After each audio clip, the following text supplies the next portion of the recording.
In the boundless steppes where the wind never rests, across the vast lands where sky and earth seem to merge, a child was born. His name was Temujin. The year was around 1162. In those days, neither he nor his family, nor his tribe would have imagined that this child would one day change the fate of the world. The harsh climate of Mongolia, with its mercilessly cold winters and scorching summers, shaped the land. It kept the strong alive and erased the weak. Everyone born on these lands had to learn to survive. Temujin, from the moment he was born, would confront the merciless realities of life. His father, Yasuji, was a courageous tribal leader. His mother, Holun, was his first teacher, the woman who would teach him both patience and resilience. Yet fate did not make Temujin's path easy. Even as a child, hunger, betrayal, and loneliness would become inseparable parts of his life. Legend has it that at the moment of Temujin's birth, his hand was stained with a clot of blood. In steppe tradition, this was seen as a sign that he would become a great warrior. But in those days, no one could have imagined that this sign heralded not just a warrior, but the birth of an empire builder, the most feared conqueror of his age, Genghis Khan. His childhood was far from that of an ordinary future leader. From a young age, he battled hunger, was abandoned by his tribe, and fought with his siblings. The winds of the steppe taught him not only the cold, but also patience and endurance. With every fall, he rose again. Step by step, he walked toward becoming the hero of one of history's greatest epics.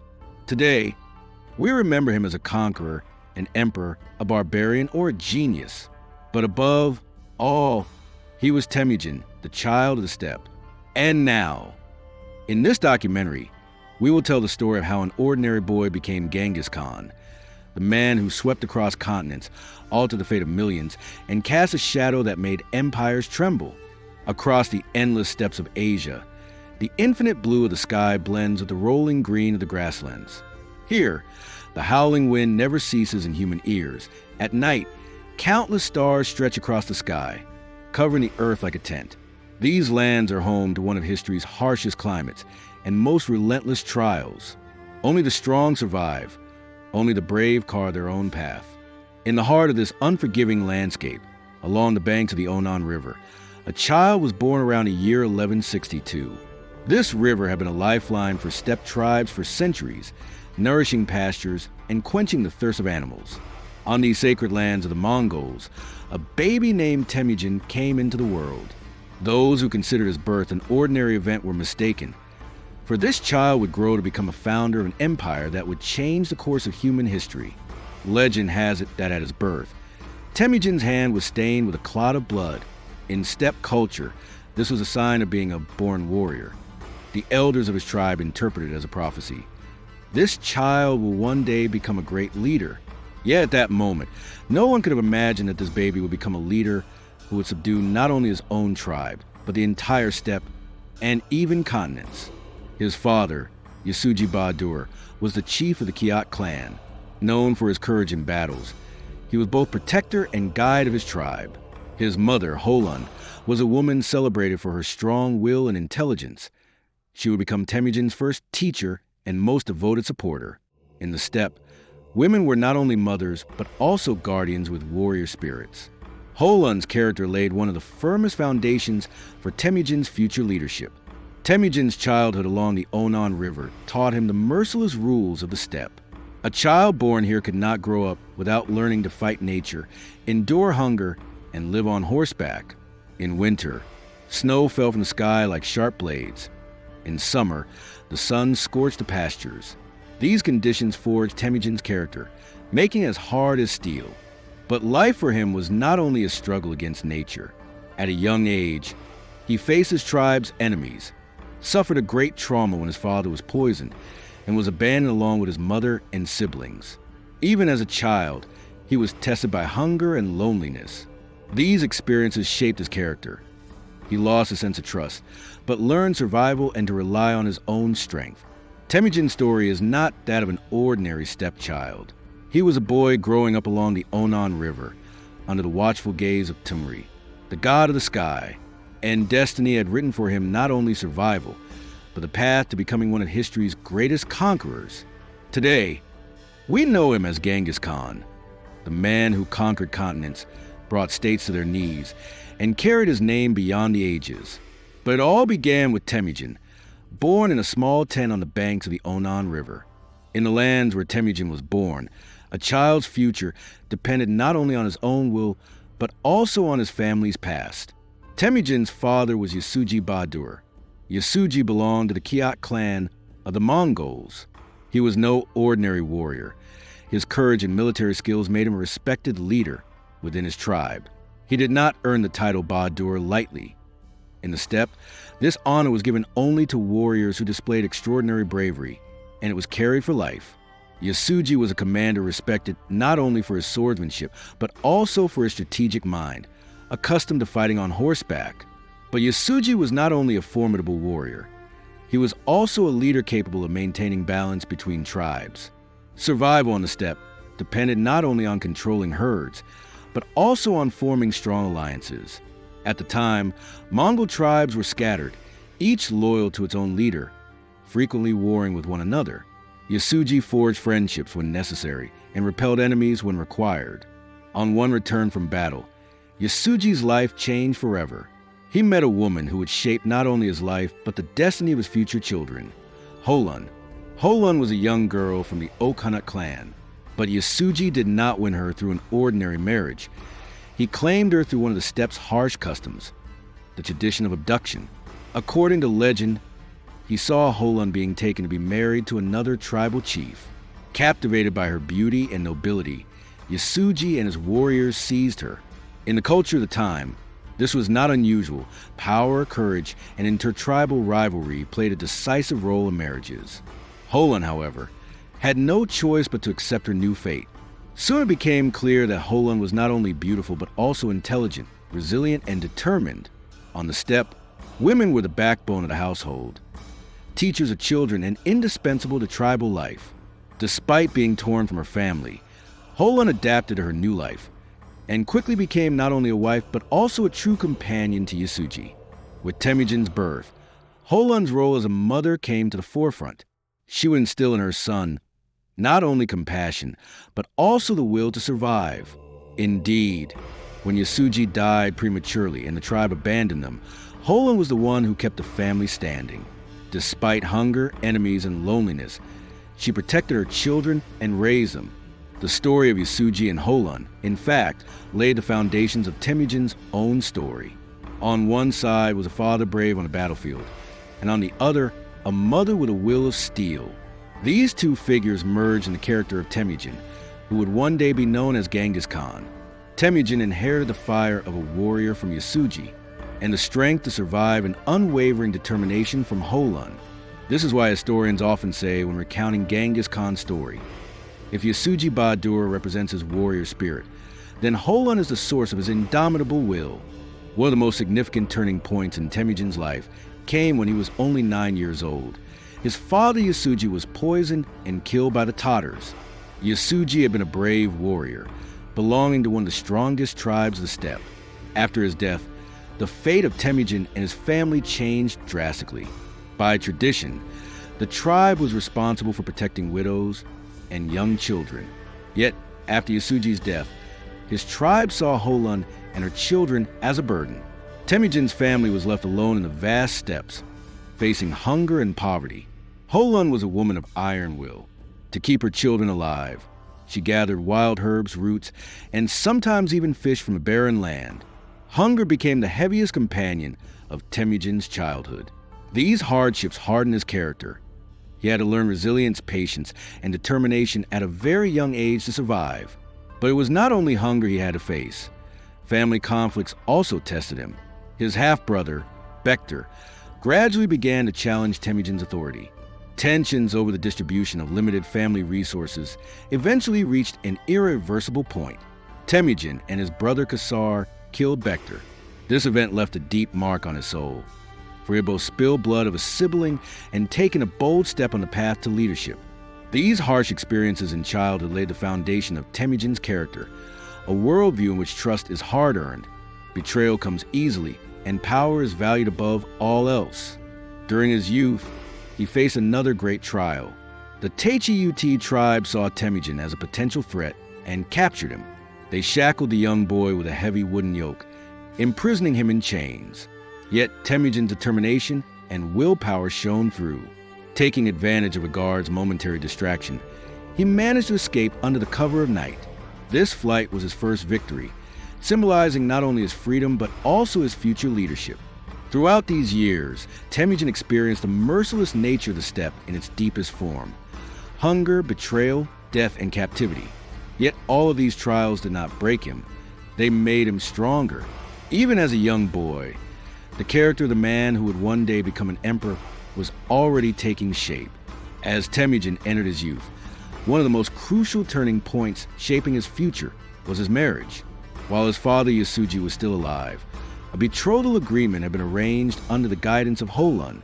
According to this agreement, Temujin would marry Borte, the daughter of Day Sechin from the Anjarat tribe.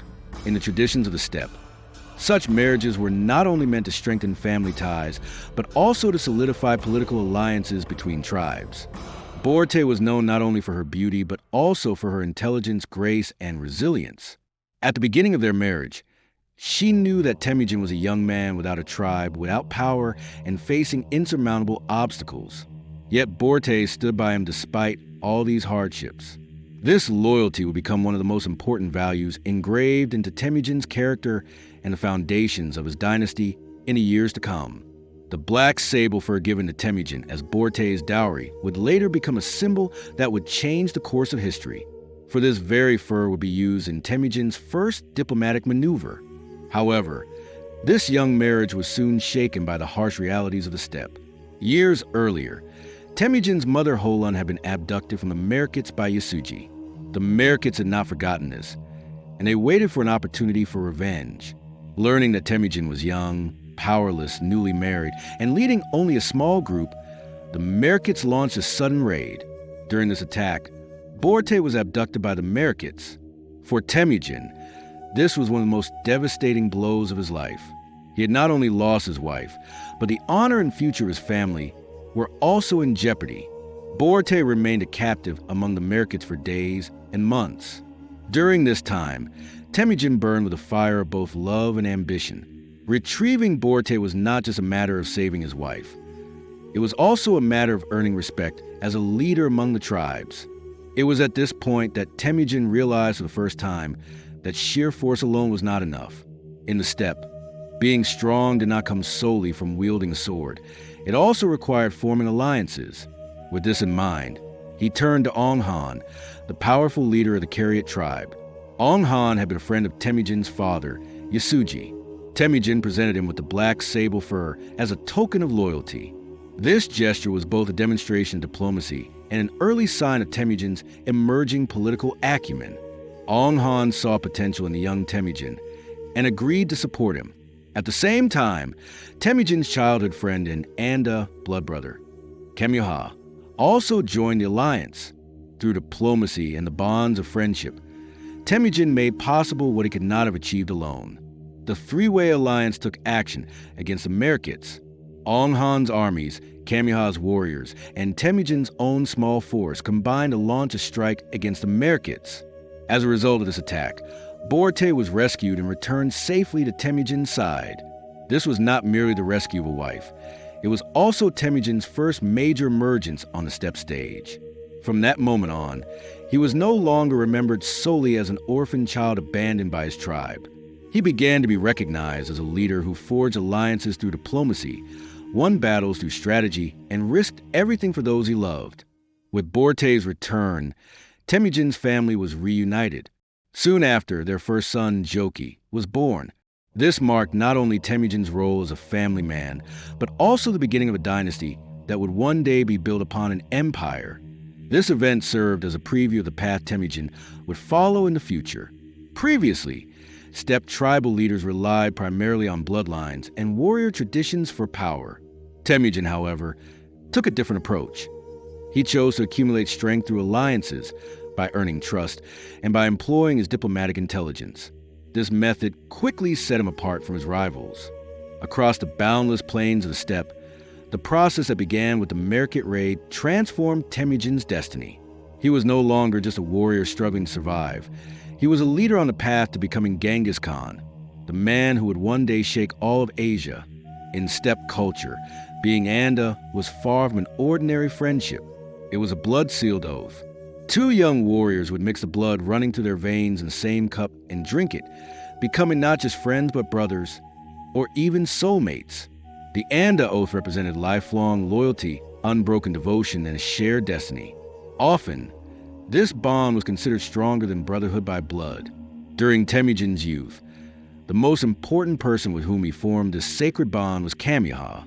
Jamukha came from a noble family, had a wide circle of influence, and at a young age was able to gather many supporters around him. Temujin, by contrast, had a smaller following and a harsh past, but possessed an iron will. Despite their different origins, the two admired each other. One day, they sealed their friendship with the Anda oath. From that moment on, they would see each other as more than brothers and be willing to give their lives for one another if necessary.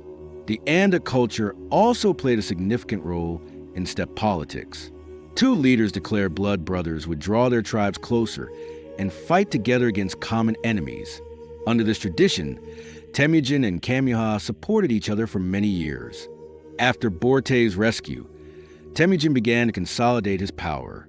He gathered warriors around him and drew attention through his discipline and sense of justice. Jamukha, thanks to his noble lineage and the strength of his tribe, already held a powerful position. For a time, the two operated with the idea of joint leadership. According to accounts, approximately 20,000 tents gathered around Temujin, with a similar number around Jamukha. For the first time in steppe history, two young leaders united their tribes to form a powerful alliance. The Anda oath had made them not just friends, but also commanders of a shared army. During this period, Temujin and Jamukha led campaigns together, achieving victories against rival tribes. Together, they seemed nearly invincible. Yet over time, their differences began to surface. Temujin's approach to leadership differed from other beys on the steppe. He did not distribute power based solely on nobility or bloodlines. Every warrior who joined him, whether an ordinary herder or of servile origin, was valued according to their loyalty and ability. This approach shook the rigid class divisions of the steppe and made Temujin an attractive leader for fighters from lower ranks. Jamukha, however, was a traditional aristocratic leader. He favored beys from noble families and paid little attention to those without pedigree. He loved luxury and splendor, hosted feasts, and upheld the customs of aristocratic leadership. This fundamental difference began to widen the gap between them. Temujin's disciplined order, rooted in justice, clashed with Jamukha's aristocratic and indulgent approach. After a while, Jamukha began to notice Temujin's rapid rise to power and how it threatened his own influence. Though they had sworn loyalty to each other through the Anda oath, the ambitions of politics and power began to strain this bond. Historical sources record that a major disagreement arose between Temujin and Jamukha. Jamukha broke away from Temujin, choosing his own path, and soon became Temujin's rival. He even proclaimed himself Khan, Great Khan, challenging Temujin's attempt to unite the tribes under a single banner. The Anda oath was sacred on the steppe. Jamukha's separation from Temujin was therefore seen not merely as the end of friendship, but as the beginning of a betrayal. Temujin never forgot this treachery. From that point on, Temujin and Jamukha became two opposing poles on the steppe. Temujin established an order based on discipline, loyalty, and merit, while Jamukha represented the old-style leadership, relying on the support of the nobility. This division signaled the first signs of the great wars that would determine the future of the steppe. Genghis Khan's rise on the historical stage accelerated precisely after this separation. He was no longer merely a leader of a small tribe. He became the architect of a new order, challenging the old traditions. In the 1190s, the paths of the two former friends crossed on the battlefield, known in history as the Battle of Koytend. This confrontation was not only a struggle between two leaders, but also a conflict between two different systems on the steppe. Jamukha gathered a powerful army, backed by the traditional nobility. When he arrived on the battlefield, he was numerically superior. His forces consisted of showy cavalry, noble commanders, and representatives of the old order. Temujin, however, led a smaller but disciplined force. His warriors adhered to a strict military organization, arranged in units of tens, hundreds, and thousands.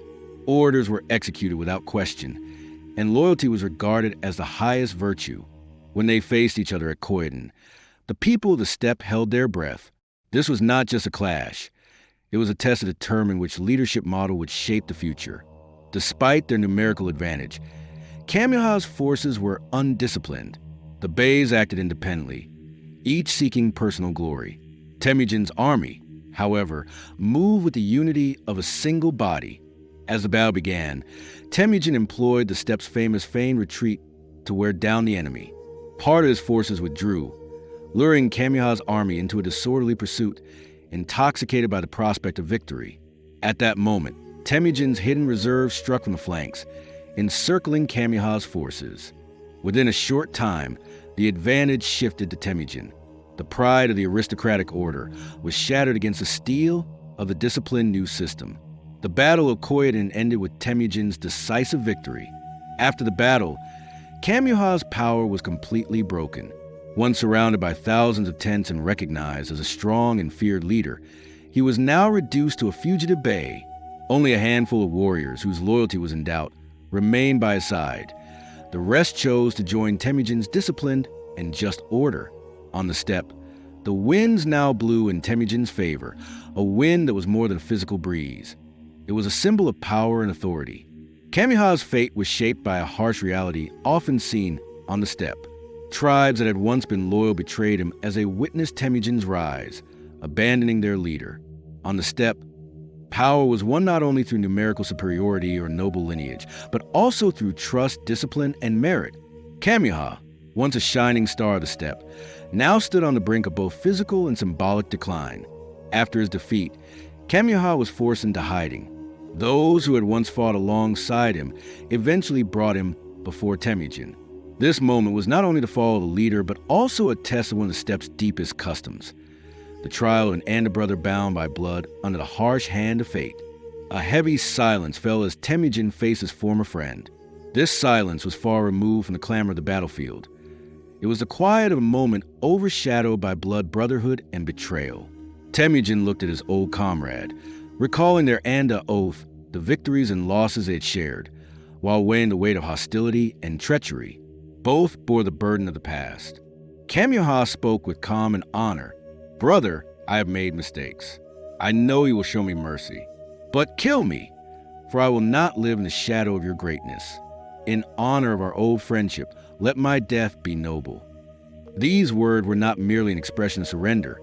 They reflected the steppe's values of honor, courage, and virtue. Kamyaha chose to end his life without diminishing himself or losing his dignity. Temujin, hearing his old friend's words, could not hold back his tears. Despite his stern leadership, this moment revealed his deep humanity. Being a leader on the steppe sometimes required harsh decisions, yet Temujin respected his former Anda brother and did not humiliate or torture Kamyaha. Kamyaha departed from life by his own will, with honor. His death became a symbol of both Temujin's leadership and the new order on the steppe. Power was gained not by brute force alone, but through justice, discipline, and merit. Kamyaha's fall and honorable death marked the first critical test for the leader, who would go on to unite all Mongol tribes and establish a vast empire. Kamyaha's death was not merely the fall of a rival. With him ended the centuries-old aristocratic order of the steppe. This system, built on bloodlines and nobility, had traditionally reserved tribal leadership for the most noble families. Superiority in war was measured not only by personal courage, but also by familial connections and historical prestige. Kamyaha had been one of the strongest representatives of this system. With his death, not only a leader, but this old social and political structure vanished from the steppe.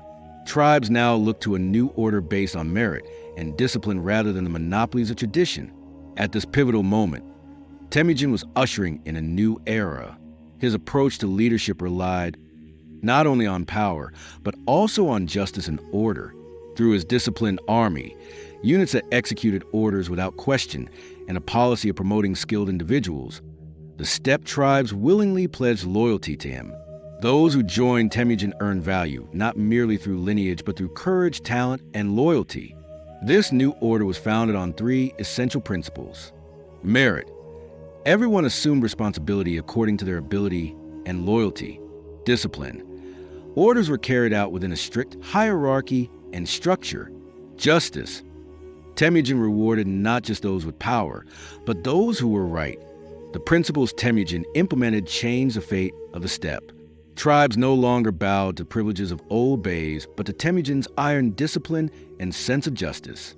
The winds of the steppe now blew according to his will. Mountains, valleys, and rivers silently witnessed his rise.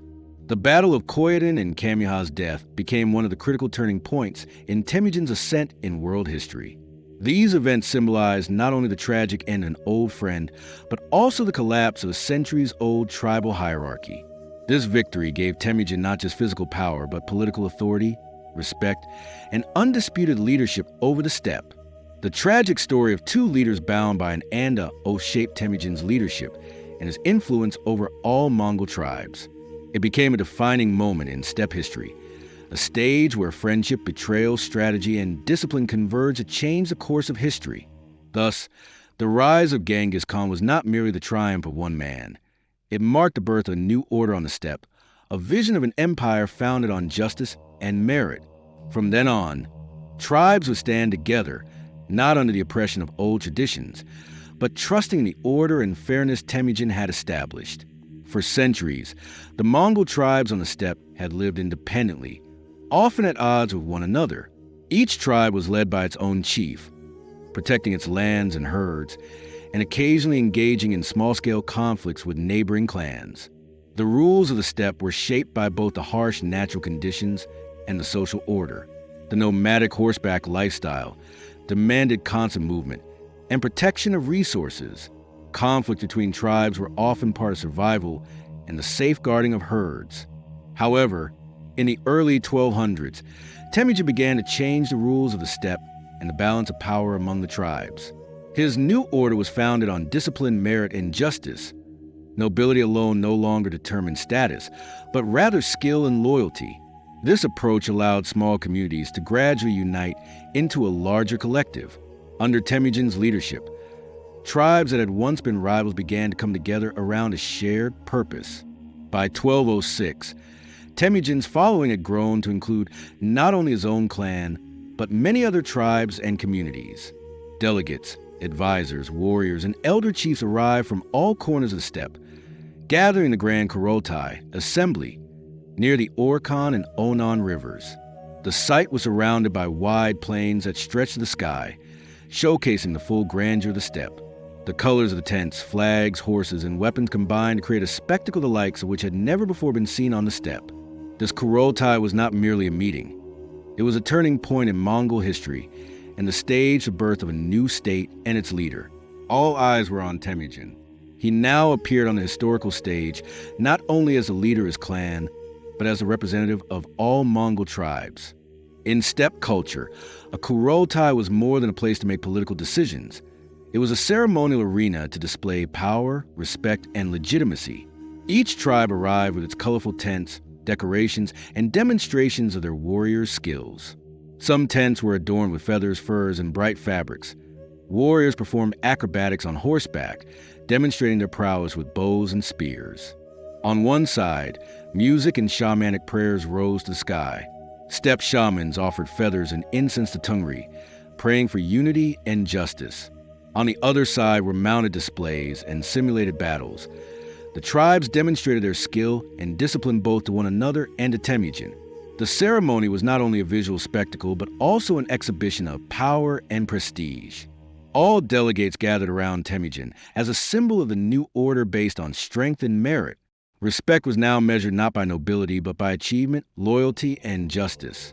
This Kurultai, organized under Temujin's leadership, challenged the old order of the steppe. Signs of a new era were visible. Tribes now looked not to aristocratic hierarchies, but to Temujin's authority rooted in justice and discipline.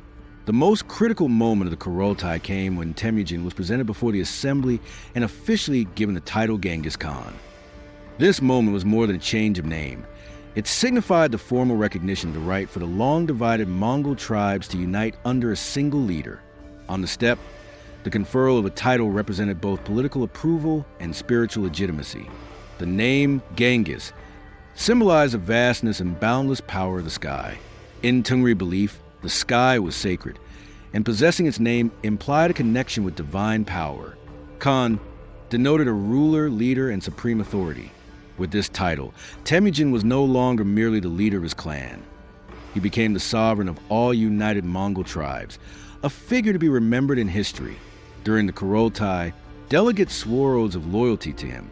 These oaths were not only words, but also carried sacred responsibilities, as recognized by steppe tradition. Considered almost as binding as blood ties, those who swore pledged to obey Genghis Khan, unite their tribes under his leadership, and, if necessary, sacrifice their lives for him.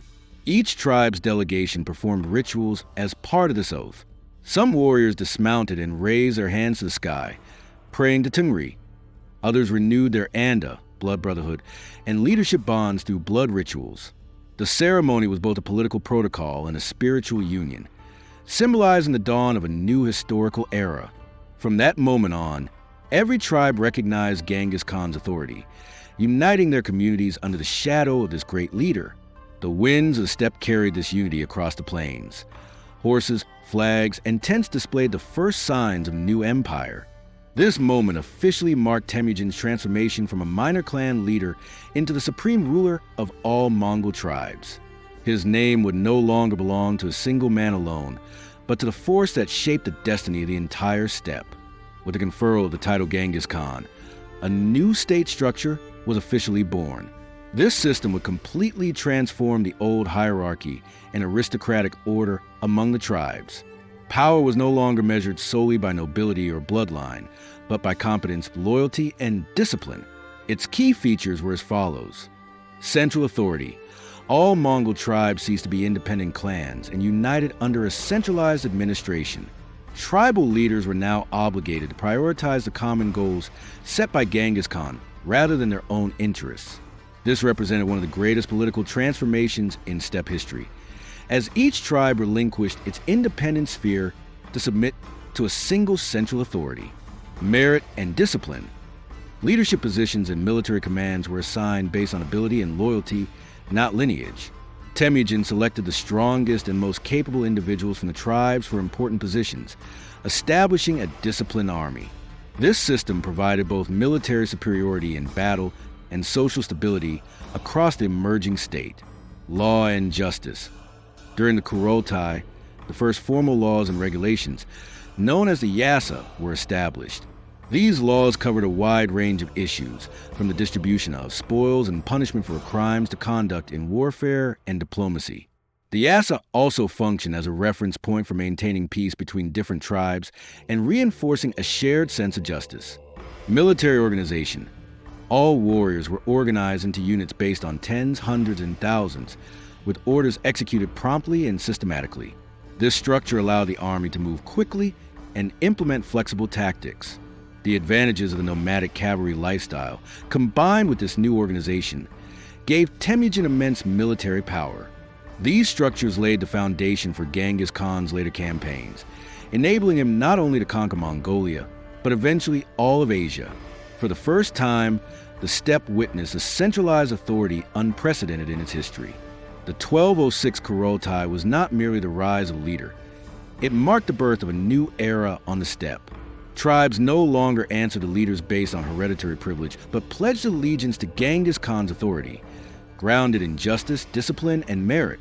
This shift represented not only a political, but also a societal transformation, requiring tribes to reinterpret their histories and traditions within a new framework. The Kurultai combined ritual and politics, opening the path for Genghis Khan to become an international leader. This ceremony would lay the groundwork for the great campaigns to come, the foundation of the Mongol Empire, and the emergence of a leader who would leave a lasting mark on world history. Delegates and warriors recognized the magnitude of the moment, and the echoes of the ceremony across the vast steppe plains became the symbol of a new era. Tribes from every corner of the steppe were now united under a single purpose: the construction of a nation under the shadow of Genghis Khan. This moment represented the most critical turning point in Temujin's life, and the beginning of a period that would immortalize his name. Every tribe now experienced the power, justice, and discipline of leadership and actively participated in the creation of the new state. In establishing his new state, Genghis Khan did not rely solely on military power or central authority.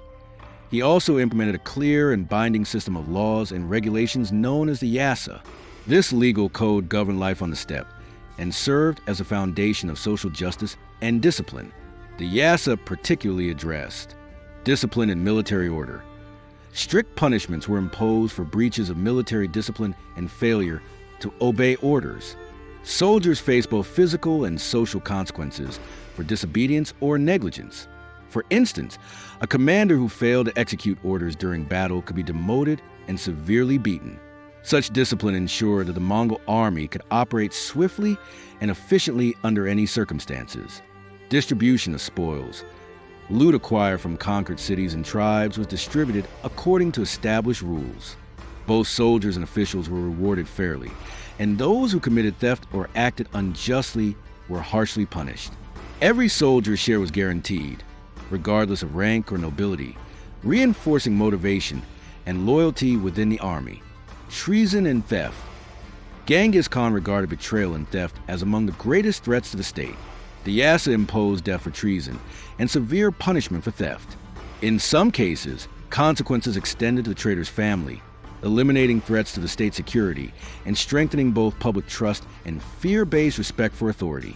Social order and justice. The Yassa provided a system of justice for villagers, nomads, merchants, and soldiers alike. Disputes between tribes were resolved impartially and equitably. For example, if one tribe harmed another, the Yassa mandated fair compensation and penalties, fostering trust and peaceful coexistence among diverse communities. Moreover, the Yassa was not limited to punishment and discipline. It encompassed rules of conduct in warfare, theft, marriage, trade, and diplomacy. In this way, the Yassa became the cornerstone of Genghis Khan's vision to unite Mongol society under a single roof and establish a stable state. Genghis Khan established a rapid communication and intelligence network for his army and state. Known as the Yam, its features included post stations were set up at regular intervals, providing fresh horses and lodging for mounted messengers. These stations not only allowed messengers and soldiers to rest physically, but also ensured that messages were delivered securely and confidentially. Each station was staffed with personnel specifically tasked with carrying information to the next station. This structure allowed uninterrupted communication across the vast steppes, even in the most remote areas. The speed of communication enabled messages and orders to reach their destinations in hours rather than days. This allowed Genghis Khan to monitor his army's movements in real time and implement strategic decisions quickly. Thanks to the Yam Network, the army could be prepared for surprise attacks and maneuver rapidly on the battlefield. The Yam was not limited to military use. It also carried commercial and diplomatic information, developments along trade routes. Price fluctuations, disturbances, or hazardous areas were reported to the center through this network. Diplomatic news and envoys also reached Temujin securely and rapidly via the Yam. Thus, Genghis Khan could direct both his army and administration based on continuously updated intelligence. The Yam also functioned as a state control and oversight mechanism.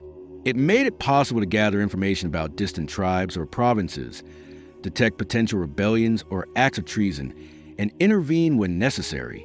This network became one of the most crucial tools enabling the Mongol Empire to govern its vast territories effectively. In establishing his state, Genghis Khan did not rely solely on military and administrative organization. He also pursued a policy of religious tolerance, which ensured internal peace and strengthened commercial and diplomatic relations. Shamanism as a core belief. The primary spiritual framework was based on shamanism, emphasizing devotion to Tungri and respect for nature's spirits. Shamans served as both spiritual guides and advisors in certain state rituals. This belief system promoted a harmonious life with nature, supported the balance of nomadic equestrian culture, and reinforced social order. Freedom of worship. Buddhist, Muslim, Christian, and Taoist communities were allowed to practice their religions freely. By permitting different faiths to maintain their rituals, Genghis Khan earned the trust of the population and secured the loyalty of diverse groups. This policy reduced resistance in conquered regions and ensured continuity in economic life, integration into state service. People from various religious backgrounds could serve in state positions while freely practicing their faith. For instance, Buddhist monks could work in education and science. Muslim and Christian merchants could participate in the state's financial administration. Taoist scholars could provide diplomatic counsel. This approach allowed Genghis Khan to recruit talented individuals regardless of religious affiliation. Strategic advantage. This tolerance became a strategic tool as the Mongol Empire expanded, enabling the management of diverse cultures and populations. By recognizing the rights of religious communities in conquered cities rather than suppressing them, Genghis Khan ensured stability and longevity for the empire. Additionally, guaranteeing the safety of merchants and travelers strengthened security along the Silk Road and other trade routes. These institutions show that Genghis Khan's focus in state building went beyond military conquest. He emphasized a sustainable, organized system. The Yassa law, disciplined army, rapid communication network, and tolerant religious policy reflect his unique intelligence, foresight, and strategic genius in governance. Furthermore, this approach demonstrates that Genghis Khan's power was reinforced not only through weapons, but also through diplomacy, law, and cultural understanding. The loyalty and peace of conquered peoples enabled the Mongol Empire to expand across vast territories. The first major campaigns beyond the Mongolian steppes in Genghis Khan's military career targeted the Tangut Western Xia Kingdom and the Jin dynasty. These campaigns marked the beginning of the Mongol Empire's transformation from a nomadic force into a global power capable of confronting established empires. The Western Xia Kingdom, located in northwestern China along the Silk Road, was a strategic and fortified state. The Tangut people were sedentary, living in walled cities, a new challenge to the nomadic Mongols. Temujin's army employed rapid cavalry tactics around the cities to wear down the enemy on the steppes before engaging in sieges. Initially challenged by the fortified cities, the Mongols quickly adapted, using engineers captured during the campaign to construct catapults, siege towers, and wall-breaking devices. Despite Tangut resistance, the Western Xia rulers ultimately swore loyalty to the Mongols, providing both military and economic advantages, including access to key Silk Road trade routes. The Jin dynasty, northern China's most powerful state, boasted a large population, advanced agricultural economy, and massive armies. While the Mongols' nomadic structure and smaller numbers seemed a disadvantage, Genghis Khan exploited superior maneuverability against the Jin's slow, disorganized, and divided forces. Utilizing scorched earth tactics, the Mongols instilled fear in the populace and demoralized enemy troops. Jin generals frequently quarreled among themselves, whereas the disciplined Mongol army followed strict chains of command. One of the most significant victories in the east was the siege of Zhongdu, the Jin capital, modern Beijing. Zhongdu, with its high walls, immense population, and wealth, was among Asia's most important cities. The siege lasted months, during which Mongols employed Chinese engineers to build catapults, mangonels, fire-throwing devices, and siege towers. Starvation and disease eventually forced the Jin rulers to surrender. The Mongols captured and plundered much of the city, leaving a lasting mark on Chinese history and demonstrating the Mongol threat to the wider world. During these eastern campaigns, Genghis Khan did not merely conquer territory. He integrated the technical knowledge of sedentary civilizations into his army. Siege technologies, bureaucratic administration, and trade systems learned from the Chinese became crucial for the Mongol Empire's rapid expansion in the following century. The Mongols evolved from steppe warriors into a disciplined imperial army capable of conducting prolonged campaigns and besieging fortified cities. The eastern campaigns opened the Mongol Empire to the wider world. Control over Western Xia and the Jin dynasty secured access to China's wealth and provided Genghis Khan with resources to further strengthen his army. These campaigns left the Mongol army more organized, experienced, and technologically capable. In the final phase of the campaign, the Mongol armies forced Khwarezm Shah Aled Muhammad to flee westward. He sought refuge on an island in the Caspian Sea, where he eventually died.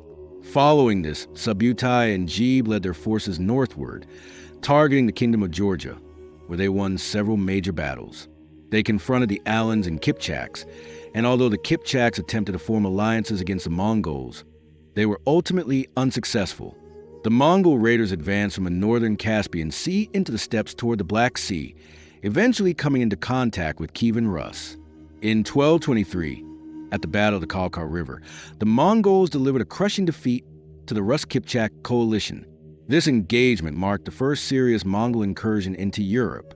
While Subutai and Jebe later withdrew to rejoin the main army, the campaign symbolized the beginning of the Mongols' most destructive and large-scale conquests in world history. The Khwarezmian campaign represented the pinnacle of Genghis Khan's military genius.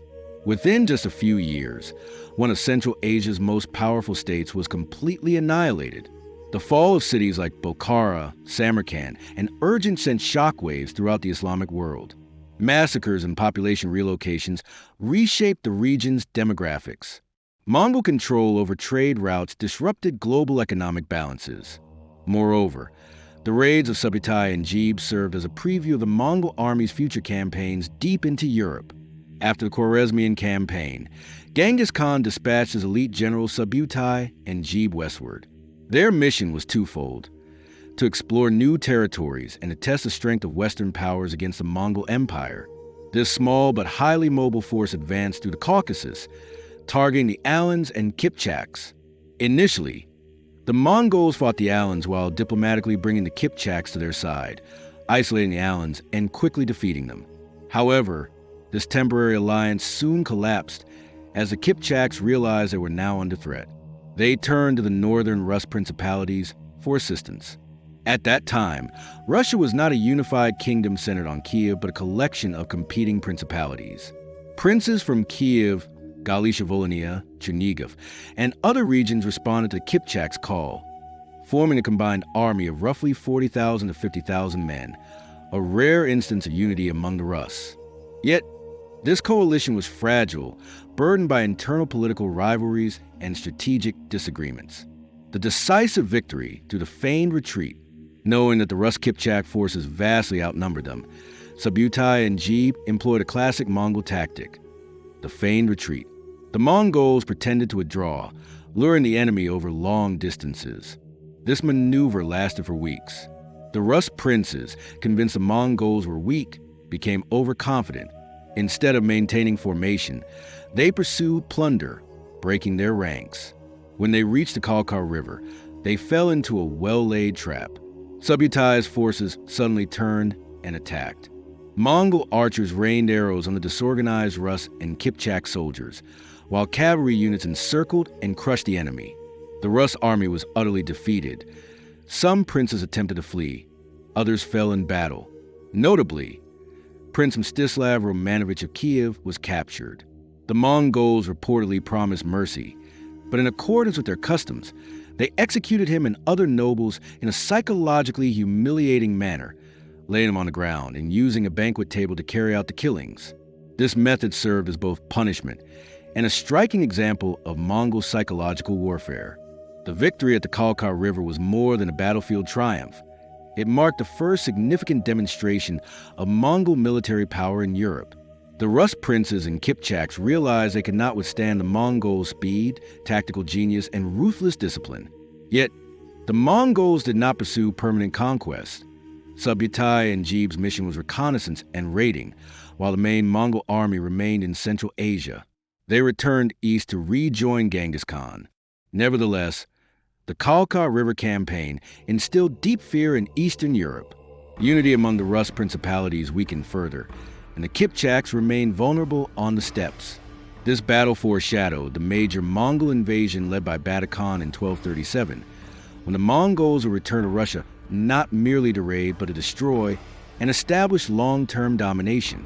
From this perspective, the Kalka River campaign represents a turning point in European history. The Western world felt the first shadow of the Mongol storm, while the true destructive power of the empire was still to come. In the final years of his life, Genghis Khan turned his attention to the Western Xia Kingdom in northwestern China, established by the Tanguts.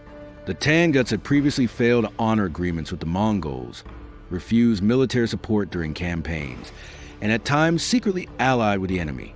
For Genghis Khan, who placed the highest value on loyalty, this was perceived as betrayal.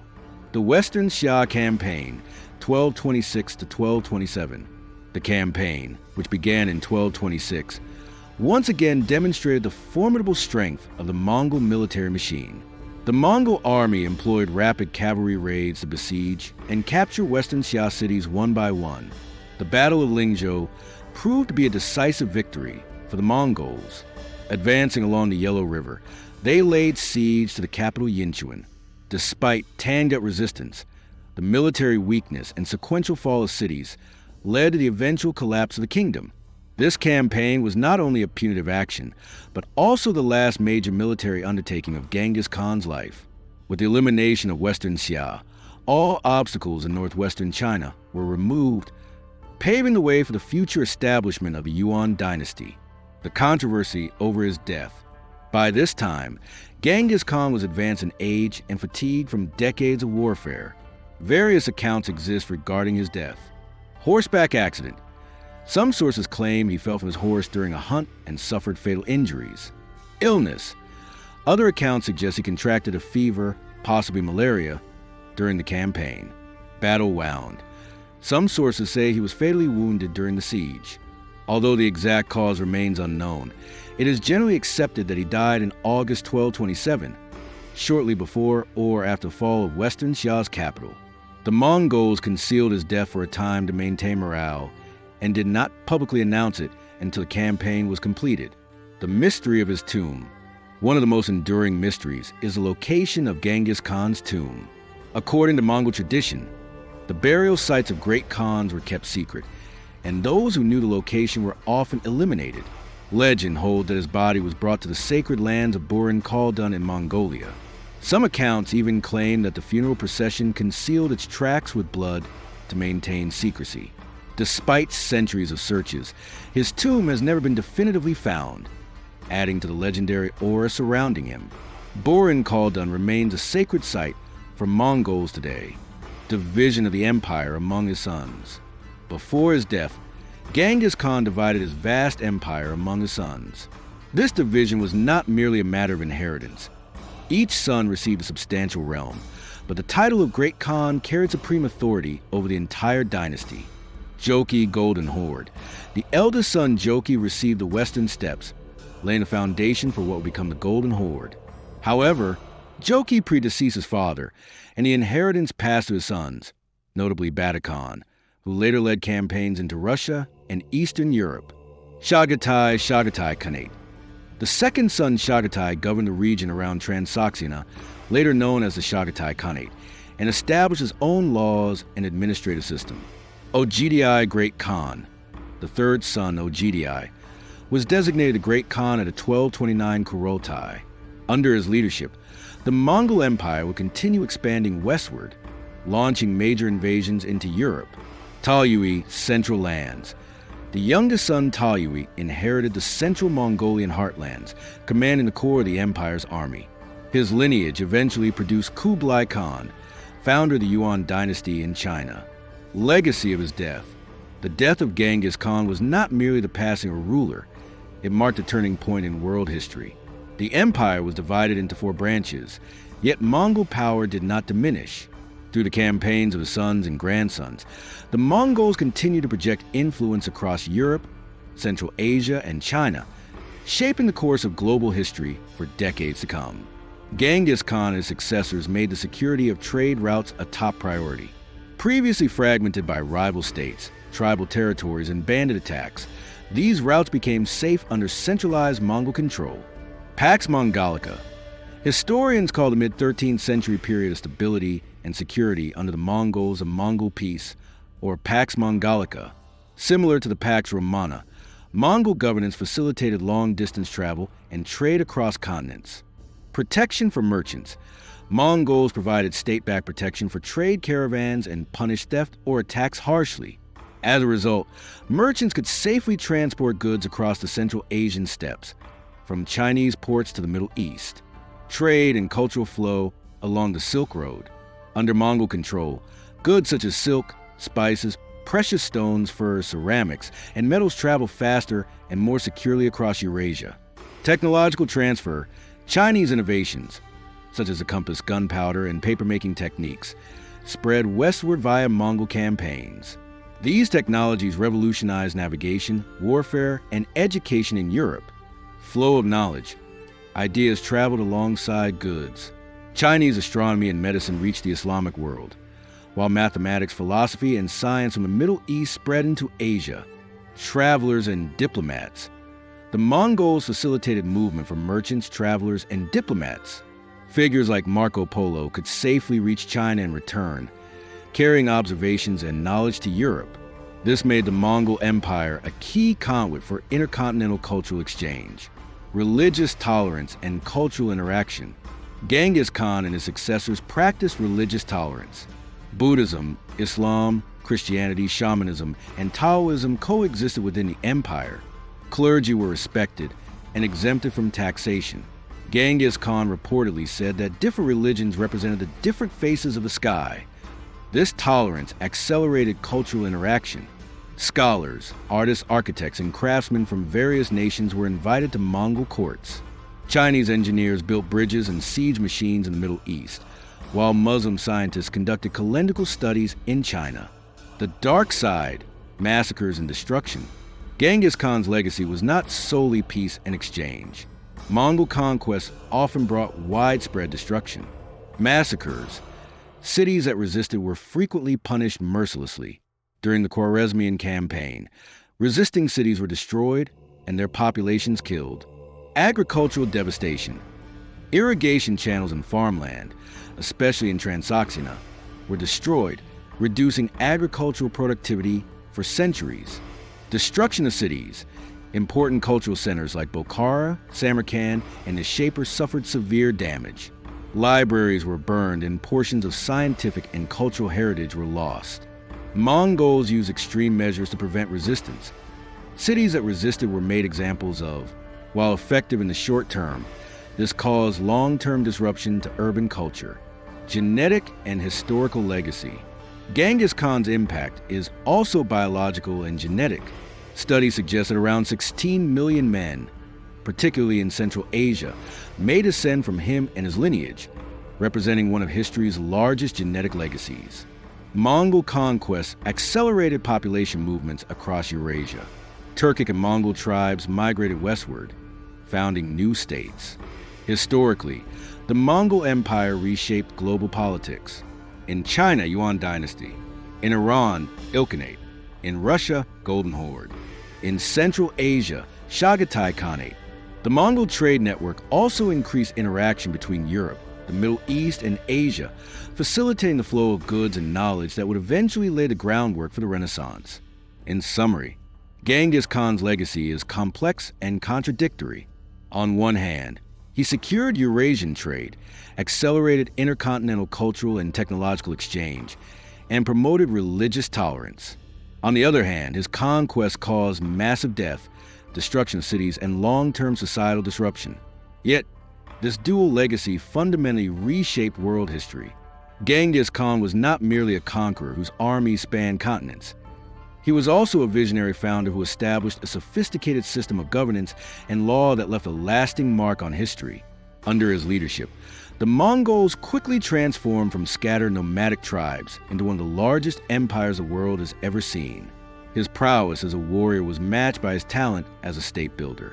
The Yassa legal code, the Yam postal system, the decimal-based military organization, and the religious freedoms he granted were not only revolutionary in his time, but also served as models for governance in the centuries that followed.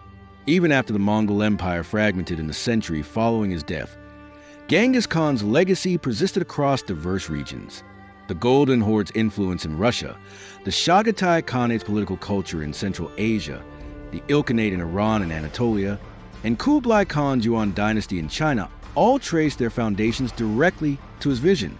Even in the modern era, his impact is visible through the security of trade routes, intercultural exchanges, and even genetic heritage. Studies indicate that millions of people today are descendants of Genghis Khan, highlighting that his legacy is not only historical but also biological. Genghis Khan remains one of history's most controversial yet transformative leaders. His name evokes both cities razed aground and caravans safely crossing the Silk Road. Fear and admiration, destruction and order. His legacy is shaped at the intersection of these contrasts. According to legend, Genghis Khan's funeral took place in a location no one knows for certain, somewhere at the foot of Borte Mountain. All routes to his tomb were concealed, and even the soldiers involved in his burial were quietly eliminated. This mystery has endured for centuries. Yet, in truth, Genghis Khan's tomb does not rest beneath stone and soil. It rests within history itself. In every cobblestone path, every ancient caravanserai, every cultural exchange, and every legend, one can trace his shadow. In the Mongolian steppes, a child may ride a horse at full gallop, unaware that the clatter of hooves still echoes the resonance of Genghis Khan. History may portray him as a barbarian or a genius, but there is no doubt that his name will reverberate through humanity's collective memory forever. Good night.